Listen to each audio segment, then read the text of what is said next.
করছে, ওদের সিলেবাস দিচ্ছিল, গাইডলাইন দিচ্ছিল টিচাররা যে তোমরা এইভাবে ভালো করবা। আবার অনেকে কোচিং ছিল 3:30 পর্যন্ত, কোচিংয়ের জন্য অনেকে বসা ছিল। যারা টিফিনের জন্য বেরিয়েছে ওরা বাইচা গেছে, কিন্তু যারা ছিল ওরা কিন্তু মিডিয়া বলতেছে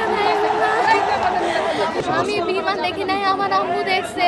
বিমান নাকি এদিক থেকে আইসা ফ্লাইওভারে সম্ভবত বাড়ি খাইছে, এদিক থেকে আসছে 2টা বিমান একসাথে, দেন ফ্লাইওভারে বাড়ি খাওয়ার পরে ওই দিক থেকে ঘুরে আবার এদিকে এমনি ঢুকে গেছে।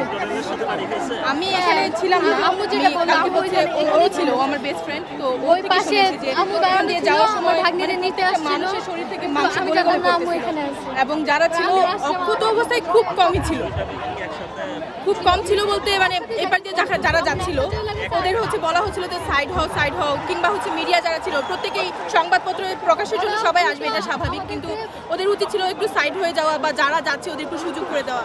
তো ও আমাকে সবটাই বলছে, আমি পরে শুনছি। হ্যাঁ, 7 জনকে ভালোভাবে সুস্থভাবে পাইছি আল্লাহর রহমতে।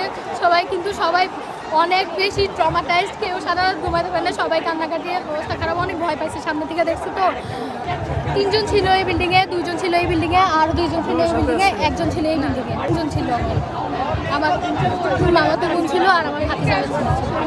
হ্যাঁ, ছুটি হয়েছে, মানে ওই সময় অনেকে বেরোতেছে অনেকে বেরোয় না, তো ওদের আবার কোচিং ছিল, কোচিংয়ের জন্য টিফিন করার জন্য ড্রাইভার আসছিল, ড্রাইভার খাবার নিয়ে আসছে, ওরা খাবার খাওয়ার জন্য বেরোছে, বেরোয়ার পরে এই খাই নিচ্ছে, ওদের ব্যাগ ট্যাগ সব এখানে পড়ে গেছে।